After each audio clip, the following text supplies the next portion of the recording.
Next installment of the air conditioning side chats. So here are the takeaways today. So we'll kind of review what we talked about last week with service coordination, and then start getting into care coordination and medical management issues.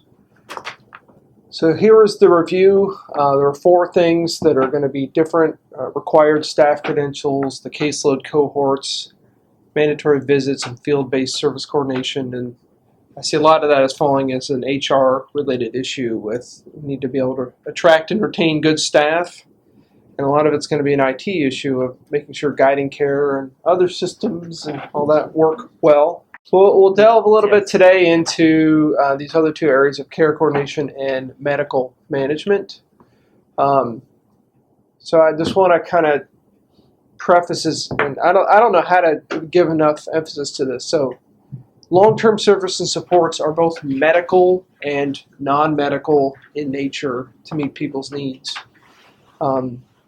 We all need to be aware that in the Quexa year 1, both United and Ohana lost a combined $80 million on this population. So this is no joke.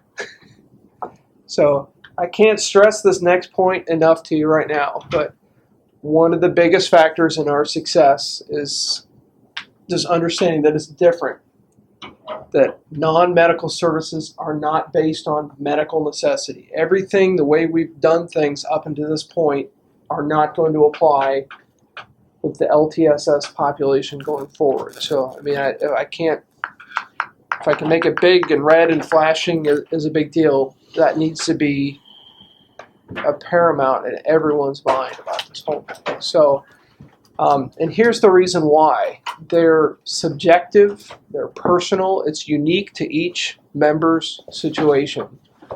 And these are a lot of the factors that are going to drive that. A member's attitude, their ability, their self-determination over how independent they want to be or how dependent they choose to be. The stability of housing, food, other basic needs. What are their caregiver situations? Are they reliable? Are they able to stay in the house? Is there a lot of instability in the home? Creating the right mix of community supports to keep someone out of a nursing facility. The PMPM for this population is like 6 to 7 times higher than a regular Quest population. It's not because we're going to get a lot more revenue to kind of keep as a margin. It's because we need to expend it in this community support realm to keep them out of nursing homes. That's really one of the biggest things we need to do.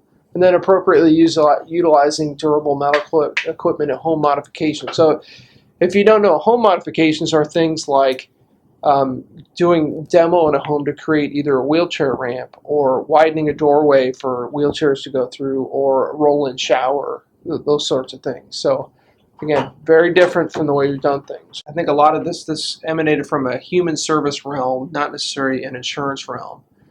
But, coordinating resources, collaborative process, those words like advocate, empower, educate. I mean, I don't think those are really stuff that we do here. I mean, think about that mold abatement. What would we just say? Sorry, that's your living condition, that's your problem?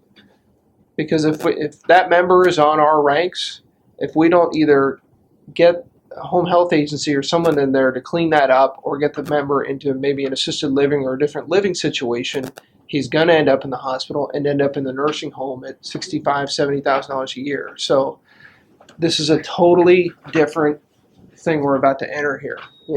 The concept of safety. I mean, are we concerned with safety at all with what we do right now?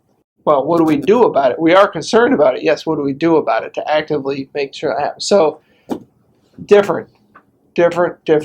So what does that mean? Again, as a review, care coordination is kind of telephonic, office-based, what we do now. Service coordination is stuff out in the field. That's more the MedQuest definition. So here are the 4 big things I see right now. So members can transfer between the 2. So they could have a disease case manager or someone back helping them telephonically, and maybe something happens and become a service coordination client. And once that kind of gets engaged, that kind of should be taking precedence over an office-based visit, because the way we wrote the RFP was once a service coordinator gets implemented, that's the single point of contact for the member. So just as a concept, SPOC, benefit coverage policies will need to be developed regarding LTSS services. So much like, I think 18 HCBS services, like adult day programs. So we are working right now, Jolene and Teresa and I, and Jen Leal, to do the literature review on a service like adult day programs. Well, how much is appropriate? Is it 1 day a week? Is it 2 days? Is it 3, 4, 5? I mean, there are certainly a lot of things. So we're at least coming from a universe of you can authorize whatever you want into kind of a much more manageable grouping of that service. But this is going to have issues with accounting because, again, we need to, at some point, we're getting a rate revenue for adult day, and we need to make sure we're expending that appropriately. Which is why those policies need to be in place, because that way there's some reasoning for why we came to that conclusion, not we were just arbitrary and capricious in the way we said you get the amount of services. And then also kind of connected with all this, some sort of philosophy or expenditure limitations for different services to make sure we're appropriately utilizing services under the MLR. So, again, if you have some younger people in their 30s and 40s with, early onset like arthritis, I mean, I know there's some very costly, specialty drugs there that require refrigeration and all these other things. Are we going to pay for that? I don't know. It's probably not. So these are kind of the 4 big things. I think a lot of it is the medical management tied with accounting to make sure financially we don't lose $80 million. And so here's kind of the yellow ones are the ones I've touched on briefly as we roll through this. So I'll just keep going.